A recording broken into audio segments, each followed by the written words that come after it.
Umaga was a dominant character, an impressive monster that many fans remember, and who unfortunately died way too soon. It's an honor to meet you on the Wrestling Paradise to tell you the craziest stories about the one who was a member of the Anoa'i dynasty, one of the greatest families in pro wrestling history. Are you ready to be shocked to learn how important Umaga was in the Usos' career? Are you wondering which superstar he was supposed to have a rivalry against if he hadn't had injuries between 2008 and 2009? Do you want to know more about the memorable interaction he had with Britney Spears in an airplane? Do you want to find out why he was stink-faced by his brother Rikishi in the middle of the 2003 Royal Rumble as a punishment? And are you curious to learn how an incident in Mexico almost cancelled his participation in the flagship match of the second best-selling pay-per-view in WWE history? You will know everything and much more at the end of our video.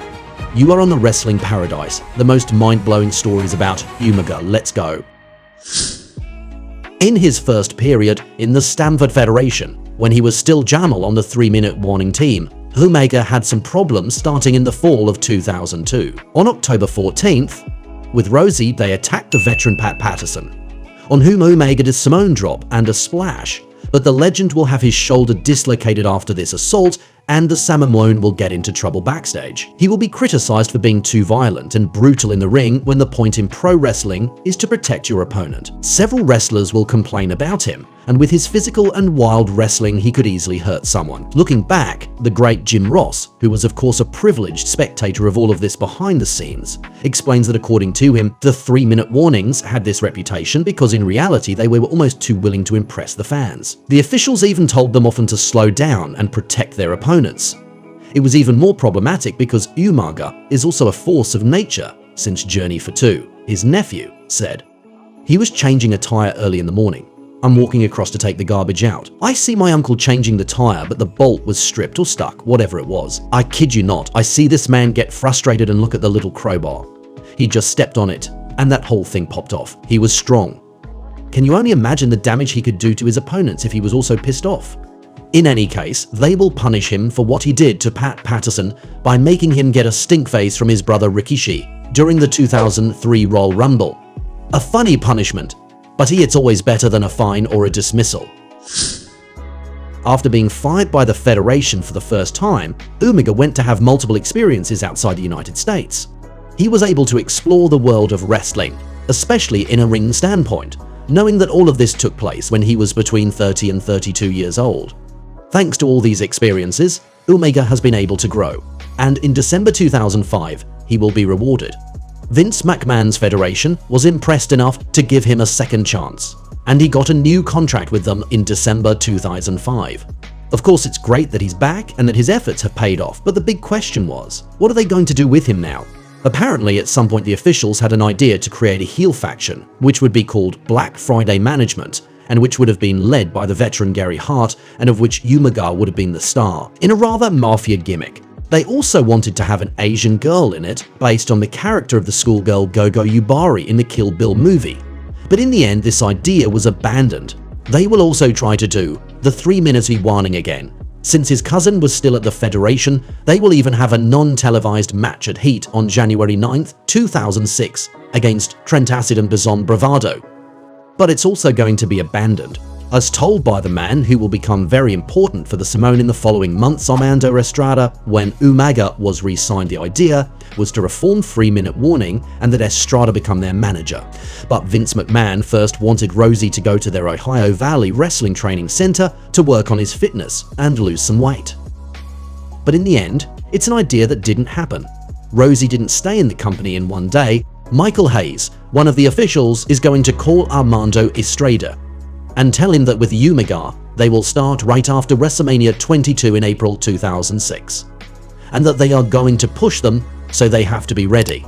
Do you want more amazing stories about Umaga, and in particular about the whole end of his fascinating journey? Don't worry, it's coming by the end of the video, hang in there.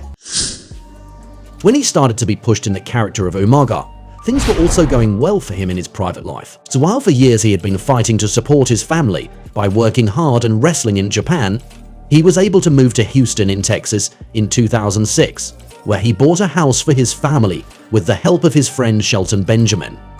This is something that improved the daily life of his loved ones, especially since they lived in Florida just before, a state that had been hit by Hurricane Katrina in August 2005, which was also one of the reasons Umaga wanted to move his family. He also wanted his sons to play football, and they would have much more opportunities in Houston for that. He really wanted to improve his children's lives, and it's nice that he was able to do it thanks to his success in the Federation at the time, and thanks to years of hard work. For the record, for the birthday of his youngest son Zilla at the time, Umaga gave him a dog called Us. It's a time whenever his father came home for a few days, he and Zilla were very close and were together all the time. His son says that he saw his father as a god, invincible, a real example for him. Later, in October 2008, Umaga will open a food supplement and vitamin store, Custom Usan in Frisco, Texas, with his friend Charlie Horse. There is a real strong bond between the two wrestlers, since not only did they meet in the early 2000s, when the two of them were in developmental, but outside the ring a horrible tragedy had brought them together in December 2001 when Charlie's brother Russ had died. Since that moment, they have become very close friends, and it is beautiful that 7 years later they have both embarked on this adventure. The big highlight that Umaga had, and what will be the biggest moment of his career, will take place at WrestleMania 23 in 2007. That year, they set up a battle of billionaires between Donald Trump and Vince McMahon. Everyone will have to choose a representative, and the loser will be forced to have his head shaved. And it's Umaga that Vince is going to choose to represent him, which is a big deal, I think, in addition to being a match that will get a lot of media attention. However, everything was almost ruined for the Samoan, as Armando Estrada, his manager at that time, told. And Umaga used to do this thing on his entrance where he would walk around the ring on house shows, and he would just snarl and look mean at the fans. And sometimes he would grab a chair and he would act as if he was going to smash the fan in the head with a chair. And I would come up from behind and grab the chair to stop him from assaulting the fan and getting fired and going to jail. Well, one day in Mexico, we're doing this little act, this pre-match act, and Umaga goes to swing the chair and the chair slips. And he hits the fan in the front row in the head. And instantly we're like, oh my God, we're fired. We're fired. We're not going to WrestleMania, we're not going home, we're not collecting, and Umaga. And I kind of look at each other like, what are we going to do, man? We effed up, and I look at the fan and he jumps up and he's like, yeah. And I was like, are you okay, amigo? I tell Jimmy Tillis, whoever was security at the time, and I'm like, bring him some merchandise. Just make sure they're all right, no lawsuits. So that was a close call. Fortunately, this story ended well, and Umaga was able to play a role in the success of WrestleMania 23. Which will become the second best selling pay-per-view in the Federation's history behind WrestleMania 28, and until 2012, it was even number 1.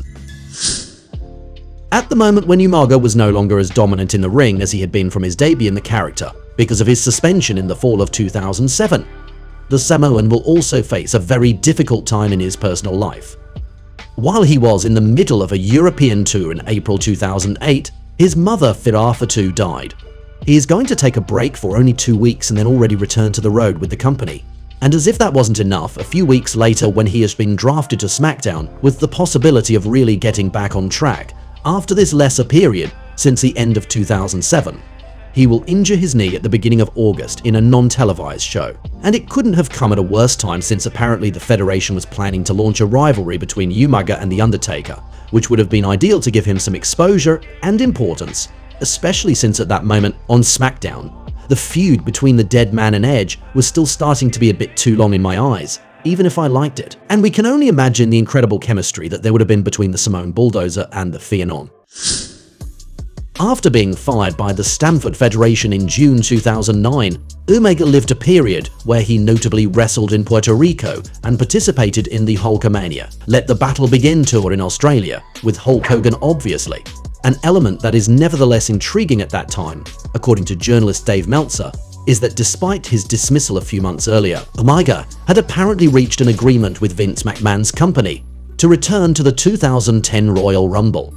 And what is even crazier is that apparently the Stamford Federation did not want its ex-employee to participate in this Hulk Hogan tour, and that they were trying to sabotage it. This is of course some information that should not be considered as facts, but it still shows that the Samoan had remained on the radar of the Federation.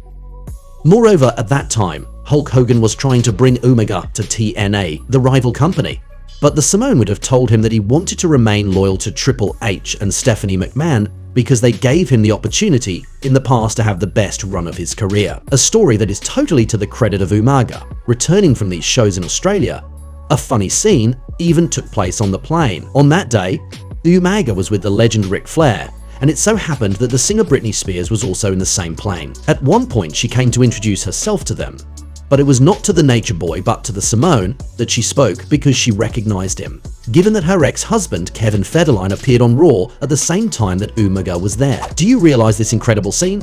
Britney Spears recognizes Umaga and not Ric Flair. In real life, Umaga played a major role for the Usos in their career. One day, when he went to see them in Florida at a time when the twins were working as office furniture deliverymen, he told them that it was now or never to try to become pro wrestlers. He told them that if they didn't come with him that night, he wouldn't reach out to them anymore to help them to become pro wrestlers. At that moment, at the instigation of their uncle, they gave up their jobs, they prepared their stuff, said goodbye to their families, and drove 10 hours to train at Booker T's school, and the following year, they started at the Florida Championship Wrestling Training Center in 2009. And the crazy thing is that they will sign their contract on the day of Umaga's death, December 4th. Jimmy Uso will say that their uncle saved their lives. Jay even paid tribute to him by getting an Umaga tattoo on his leg, and in the Raw of December 5th, 2022, the day after the 13th anniversary of his death, Solo Sikoa, the little brother of the Usos, did his uncle's signature move for the first time. He did the Samoan Spike and then the Samoan Wrecking Ball to attack Matt Riddle, a beautiful tribute. The Usos had a very special bond with Umaga, who was much more than an uncle to them, since he spent a lot of time with them when their father Rikishi was on the road. As for Roman Reigns, he said about Umaga that every time he arrived somewhere he lit up the room, that he was a loud and happy person, that everyone loved him. Wasn't that amazing? What an incredible journey, right? Can you believe that an incident with a fan almost jeopardized his spot in the Battle of the Billionaires? And how Britney Spears recognized him on a plane. With all these stories, we could remember how fascinating the career of the Samoan Bulldozer was, from the 3-minute warning to getting fired, to come back and become an almost unstoppable monster. He truly was incredible. We can say that Umaga was really special. I hope you had a good time watching this video, and I invite you to stay on the Paradise of Wrestling to look at some other ones. See you right away. And that's the bottom line, 'cause Stone Cold said so. What?